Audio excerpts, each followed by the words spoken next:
Hello, everybody. Welcome back to Cameron Sports Podcast. I'm your host, Cameron Lindsay here, back with a new episode. First, I want to say sorry. It's been a minute that I haven't posted a new episode. Just been busy with moving and everything, but I am back, and of course, back where I left off.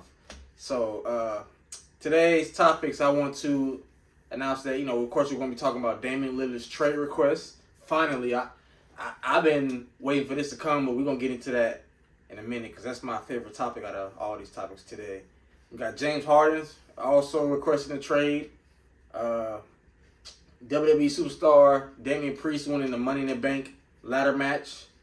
Also, Io Sky, a fellow WWE superstar, won the women's Money in the Bank ladder match. Seth Rollins retained his World Heavyweight Championship against Finn Balor at Money in the Bank WWE pay-per-view.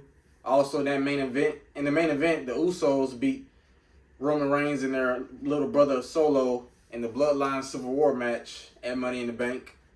We also got the Birmingham Stallions repeat back-to-back champs in the USFL. So go Stallions! That's my team right there. In the USFL.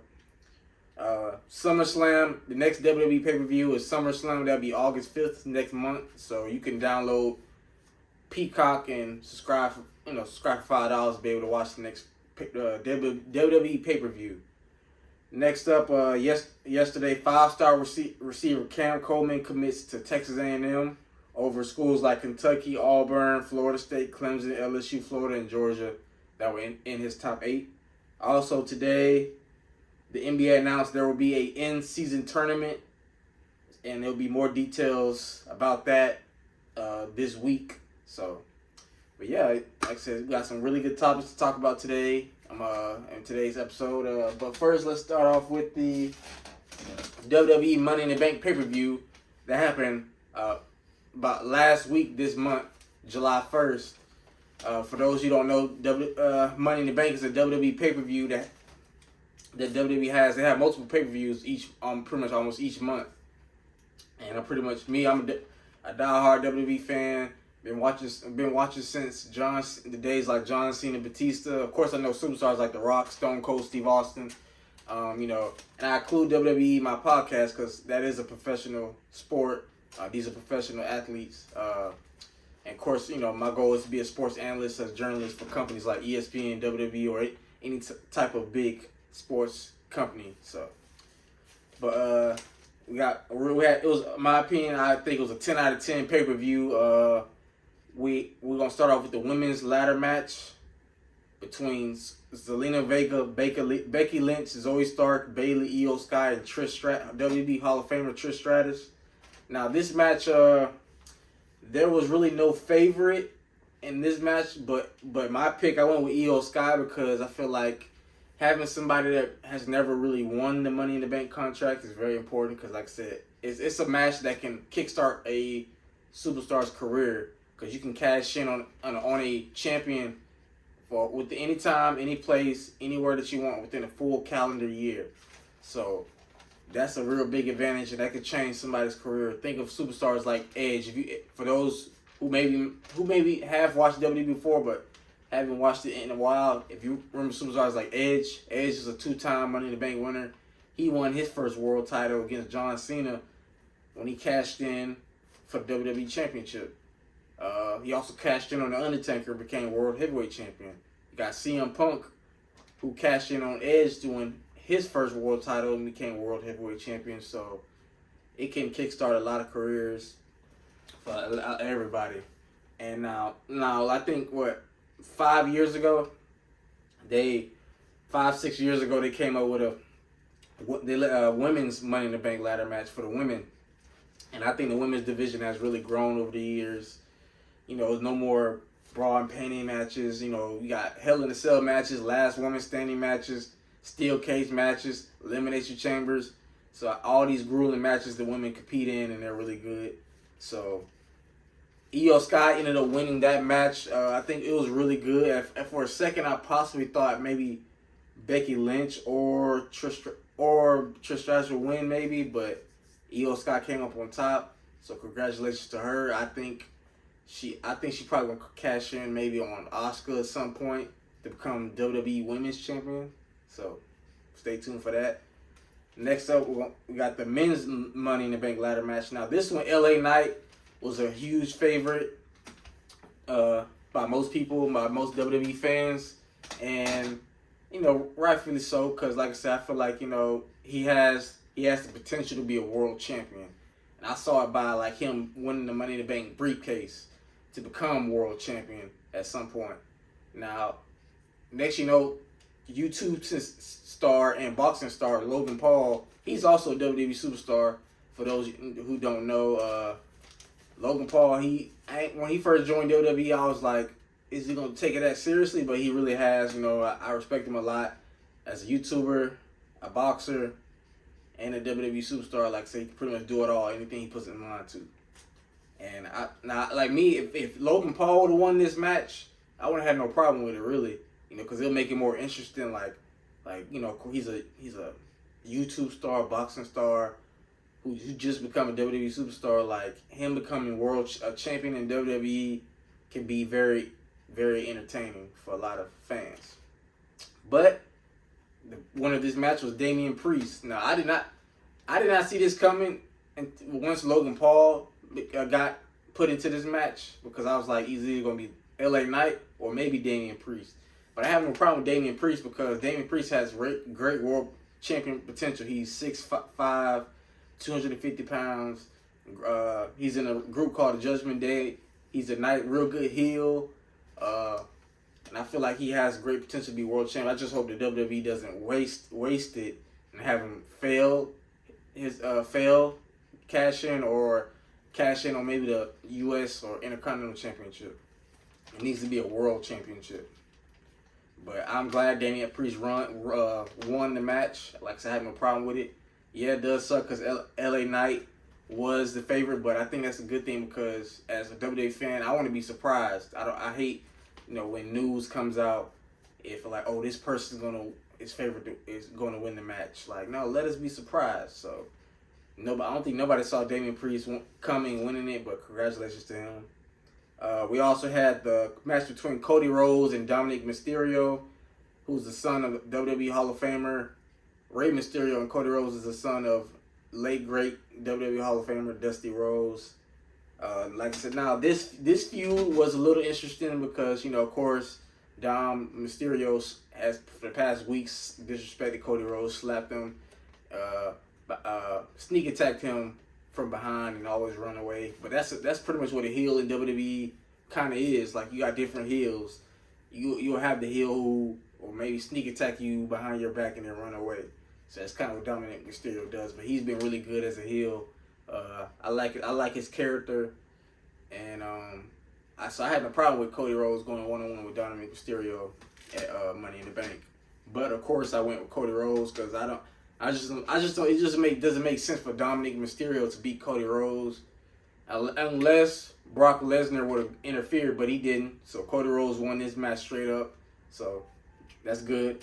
Also, next we have the World Heavyweight Championship between the world champion Seth Rollins versus Finn Balor.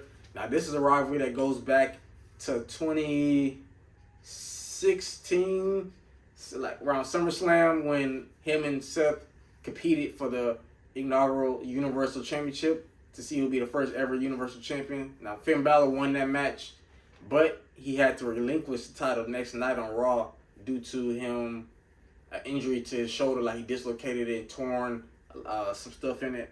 I forgot what exactly, his meniscus or something. He had to relinquish the title, and he was out for like almost a year.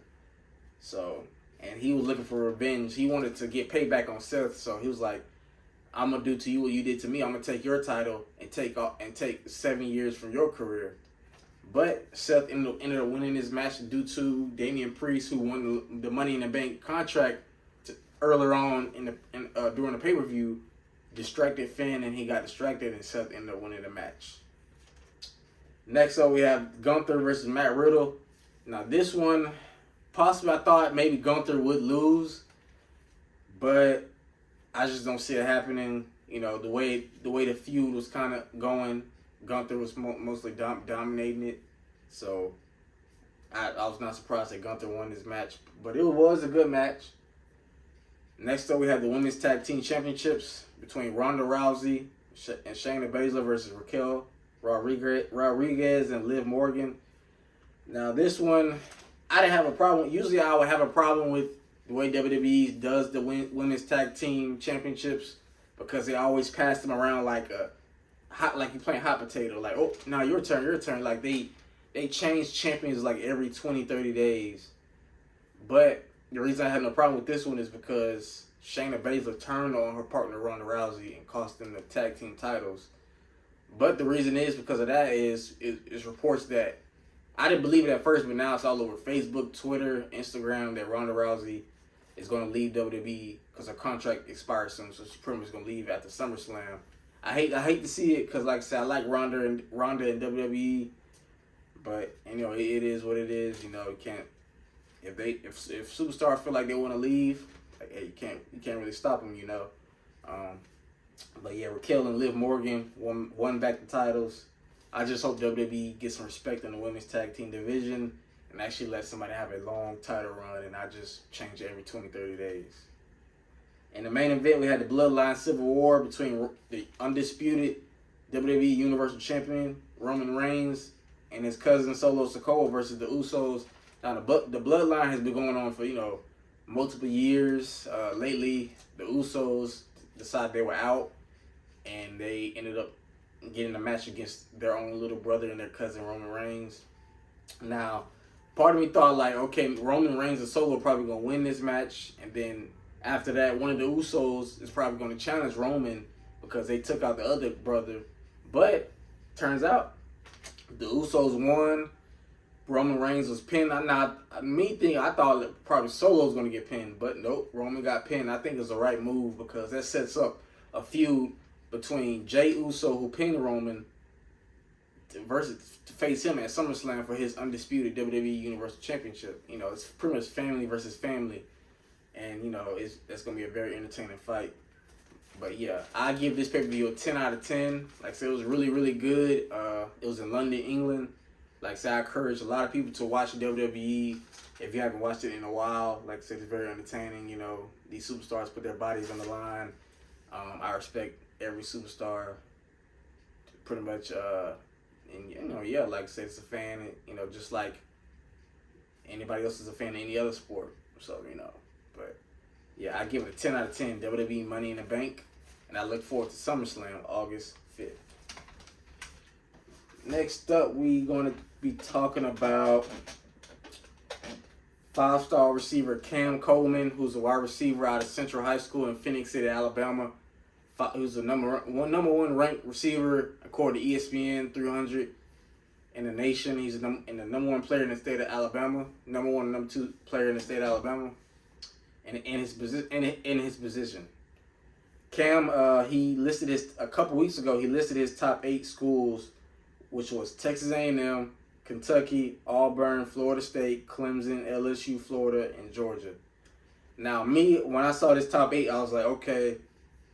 He took official visits to all these schools, but I was like, I didn't really see him kept going back to Kentucky, so I was like, can't be Kentucky. I like I said, now again, these high school recruits who choose these schools, like I said, they build relationships with the coaches, position coaches, head coaches, but I was like, I don't think he's gonna go to Kentucky. Auburn, possibly because that's 40 minutes up the road from Phoenix City, so like he took multiple visits there. I think Auburn was pretty much the favorite to land him. So I was like, Auburn's a... Sorry, I didn't get that. The internet isn't reachable. Sorry about that. Auburn, I thought, like I said, they was the favorite. Also, you got Florida State. Like I said, he went a couple visits there. So I was like, I can see Florida State. 'Cause like I said, that's a historic program. And they do develop pretty good players. Clemson... Like I said, now Clemson has a history with Central, recently this past recruiting class, the 2023 class, to Marion Parker signed with Clemson. Also, Central has had a pretty good number of players go to Clemson and play football there, and also in the NFL now. And also he had LSU. I was like, I could see LSU. Florida, maybe, but I was like, I don't really see him going to Florida. But Georgia with Kirby Smart, I was like, yep, I can definitely see that. So, but surprising now, Texas A&M, I could see them. They was in it. So the only schools I was like, I don't really see him going to at all is Kentucky and Florida. But surprisingly, he chose and committed to Texas Jimbo Fisher and Texas A&M.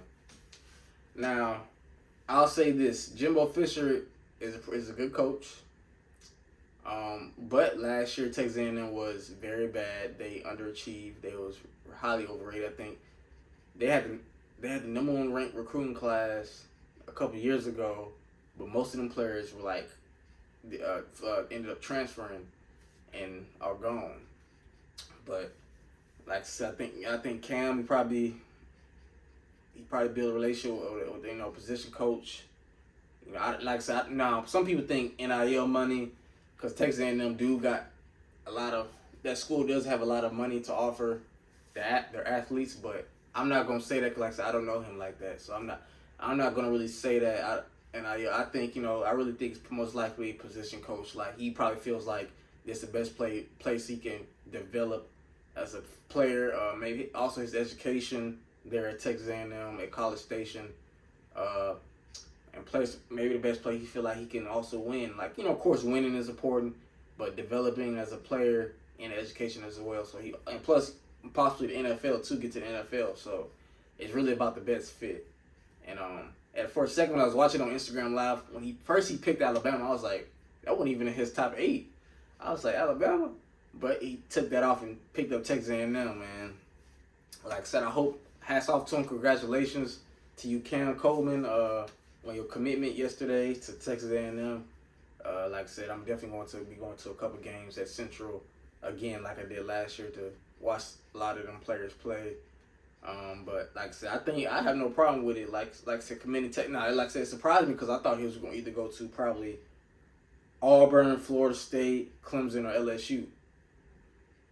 But Texas A&M stuck out to him, and hey, like I said, he's going to be playing the SEC. I really hope that he does shine. Even though my football dreams didn't work out, I love to see high school recruits, whether they're 2-star, 3-star, 4-star, 5-star, or not ranked, achieve their dream of going to any college, especially even a D1 college, especially a D1 college. Whatever they choose. I just hope that when you commit, they just don't commit just because if you go pick Alabama, oh, Nick Saban is the greatest coach of all time. Yeah, that is true, but go to a place where you can at least get a fair shot to compete. If it was me, let's say I go to Alabama, I'm redshirted. Okay, cool. If I sit 2 years and I'm let's say I'm a redshirt sophomore, I'm dang, I'm 4th on the depth chart. I feel like I've been busting my tail, staying at the practice, doing this and this, and I still haven't got a shot. Then I would transfer. But if you just commit just to commit, then you're gonna end up transferring it within a year or two. I see. That's the only problem. I don't have a problem with the transfer portal. I just hope players don't just leave to another school, and then they'll leave one school. Go. Let's say they start at Alabama, transfer to Florida State. It don't work out there, and they'll end up transferring to Toledo or something.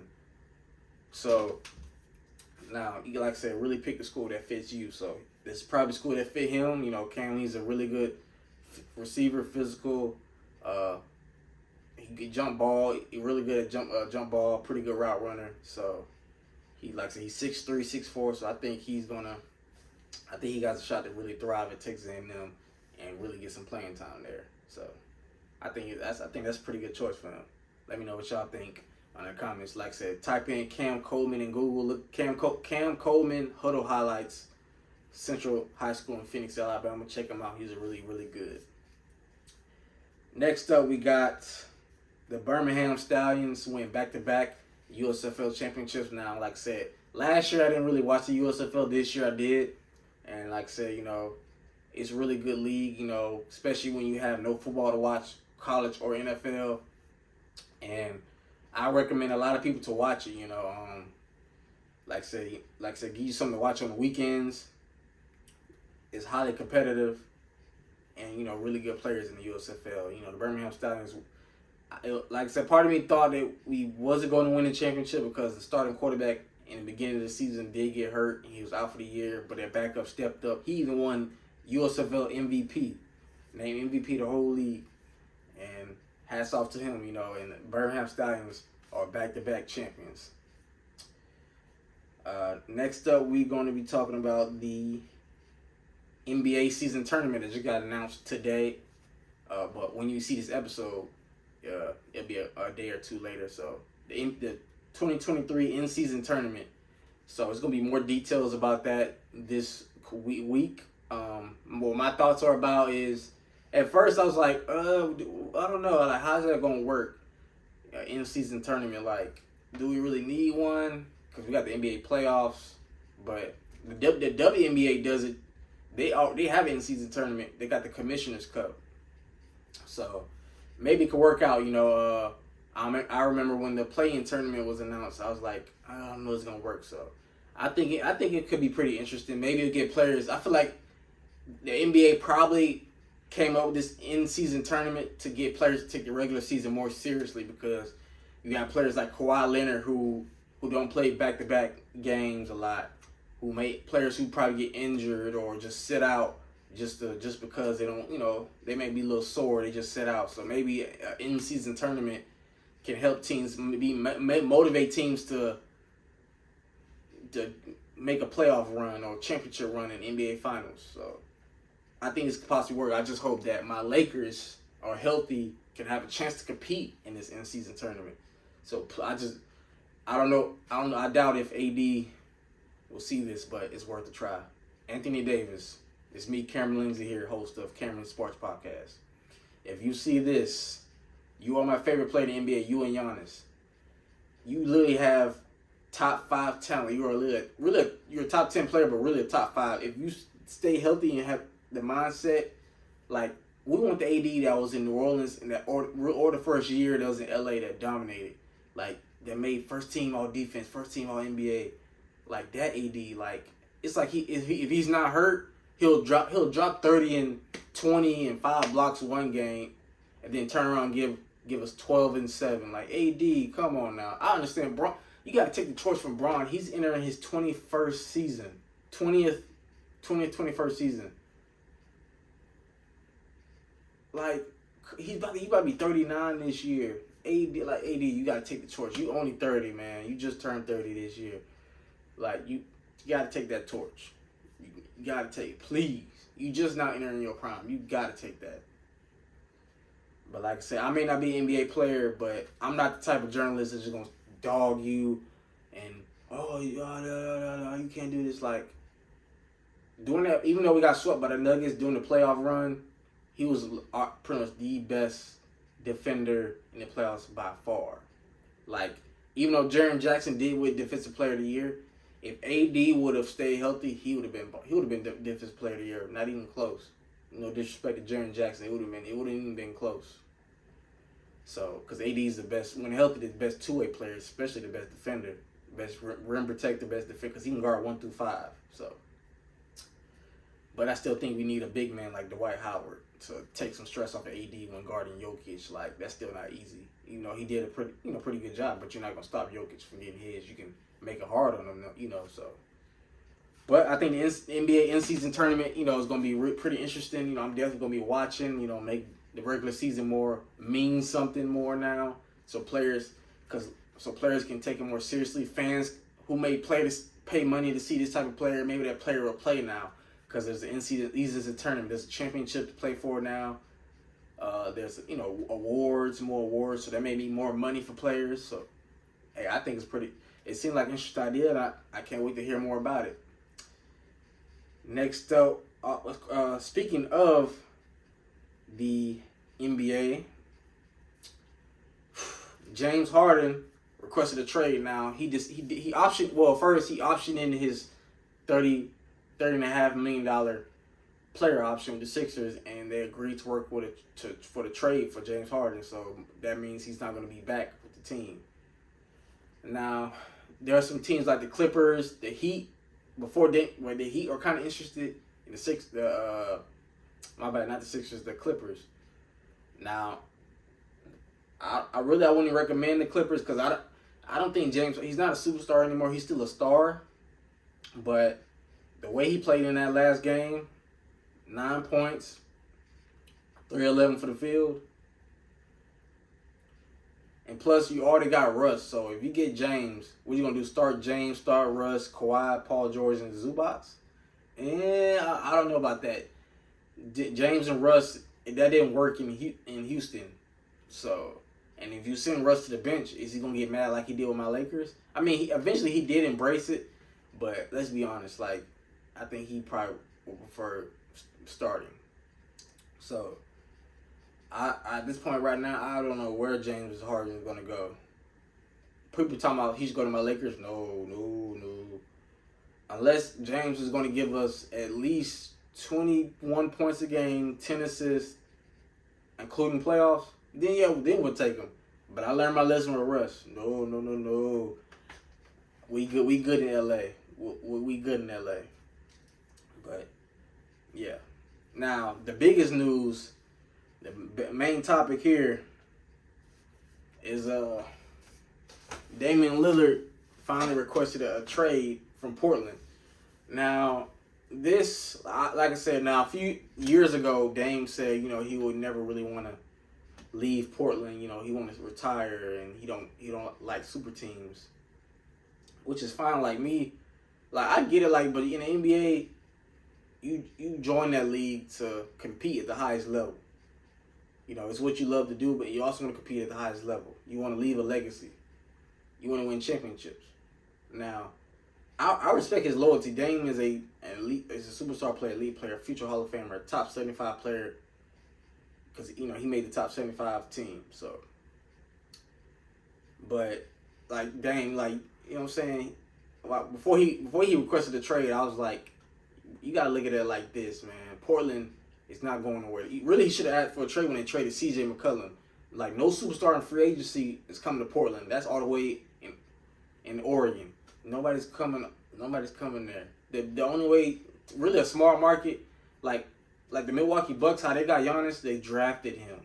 Then they traded players like Middleton and Holiday and signed Lopez. So they surrounded him with good players, all-star players, good role players. I got him another all-star, Chris Middleton.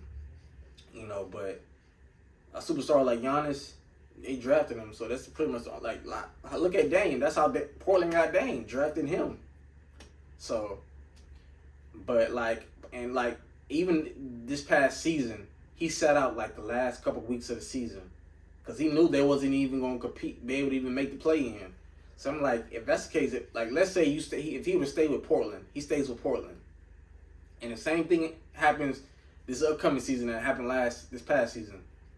He sits out the last few weeks. You basically quitting on your team again. Like, dang, even though he in his early 30s, but you're not getting no younger. You're still in your prime. I feel like, even though people trash on KD because he left OKC, like, if I was KD, I would have left too. Like, think if I'm a professional athlete anywhere, and I'm in my prime, I'm a superstar, but I'm with the team and the organization's not doing anything about it. We keep losing or not making the playoffs, or losing in the first round. And I tell them, like, look, I want a competitive roster. I want to bring another player here. I want to do this, and they don't do it. I'm gonna ask for a trade because you don't want to waste your prime. You don't want to go back and be like, dang, like, maybe I would, like Kevin Garnett. Even Kevin Garnett said in multiple interviews he regret not leaving Minnesota quicker than he did. Even though he did win a championship with Boston in 2008, he regrets not leaving sooner than later because he probably could have won more championships. But he stayed in Minnesota because he was loyal to them. But nobody came to Minnesota. They made no moves, and yeah, So even Kevin Garnett said that. He's a Hall of Famer. So I just think it was finally time for Dame to request a trade. He finally did that. I was like, about time. When I saw it, I was like, about time. And I feel like because, they did draft Scoot Henderson, but they didn't do nothing else. I'm like, at this point, they could have traded that third overall pick for a bag of chips, and Dame would have probably stayed. But it's been reports that, he wants to go to Miami. I think that's a perfect good situation. I say Miami, Philly, maybe Boston. I say probably Boston. Them three teams, I think will fit Dame, because it wouldn't be a super team. It'll be a duo, because if you go to Miami, it'll be him and Jimmy. If they could keep Bam Adebayo, but at least him and Jimmy Butler. Dame will be the best player on the team, and then that'd be less stress on Jimmy Butler. He goes to Philly. I mean, Embiid would be the best player, but they'll take the pressure off Embiid, a lot. Goes to Boston. He'll be the best player in Boston, but they'll take pressure off Jason Tatum. Of course, they would have to trade. If he goes to Boston, there's no way they keep Jaylen Brown, so he'll probably get traded. Now, like I said, the Sixers, they'll probably have to give up Tyrese Maxey. Maybe James Harden. They'll probably have to give up James Harden, because there's been reports Portland wants a star player in return. So they could possibly make a trade James Harden and maybe keep Tyrese Maxey, possibly. But I think he should go to Miami. I think Miami's perfect. Him and Jimmy Butler. They'll probably have to trade Tyler Hero. I don't know what else they'll be able to trade, but I think Miami would be a nice fit. Even if he doesn't win a championship in Miami, long as you're competing, like he can at least play in the Eastern Conference Finals, make it to the NBA Finals. So maybe even be an MVP candidate. Because in Portland, it's like, in my opinion, I feel like it kind of sucks, because you cannot get no MVP votes just because if your team's doing bad. I feel like MVP should be kind of a little bit more about the players, more about the player than overall team. Yeah, that should be a factor, but it should be about the player. But because if it's about the team, then it should be most valuable team, not most valuable player. There's already an award for most valuable team. That's called the Larry O'Brien Trophy that you win when you win the NBA Finals. So there's already a team award. The MVP should be the player stats. So now, but yeah, like I said, I think it's gonna be pretty interesting whatever Dame lands. Like I said, I hope it's Miami. I wish it was my Lakers. I ain't gonna lie. I'll probably, even though AD is my favorite, I would consider trading AD for Dame, because I don't know, because he has been injured the past few years. I love AD, but he's the most inconsistent superstar that I have ever seen. Ever since he left New Orleans. Not after he left New Orleans, but after that first year we won the championship in the bubble during the COVID season. When the NBA season got stopped and then they came back, after that year, it's like he said, yeah, I got my ring, now I can just sit back and relax. Like no, take the torch from him, AD, take the torch from Bron. But like I said, not gonna get too much into that. But me, I'll possibly trade Bron for Dame.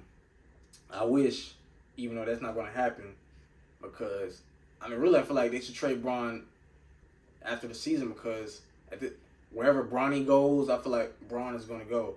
And would you rather lose him for nothing than we're gonna be, not saying if we only have AD, and who gonna pair AD with if LeBron is gone? So we gotta get something. But I think it's gonna be really, really interesting to see where James Harden and Dame Lillard end up. Those two star players. But I really do look forward to the NBA in-season tournament. Like I said, it can make the regular season mean something again. Make the teams take them way more seriously than it is. So, but hey, I hope everybody enjoyed today's episode. Like I said again, I'm sorry I've been away for a little minute, but I'm back, and I'll be back posting again like I've been posting. The grind does not stop until, even when I get to ESPN, WWE, NFL Network, NBA TNT, the grind will never stop. I'm always gonna be here. Cameron Sports Podcast is always gonna be here. And all I want to do is earn each and every one of you respect. I want to earn your viewership, your likes. Nothing is handed. Everything is earned. Like I said, this is not the greatest setup. This is not the greatest podcast, but one day it will be. We'll all be able to look back and say, dang, wow, Cameron has really came a long way with his podcast. Look at him now. So, but I'll never forget y'all. Y'all like family. I don't really look at y'all as subscribers. So, but if you could do me one favor, make sure to like, comment, and subscribe.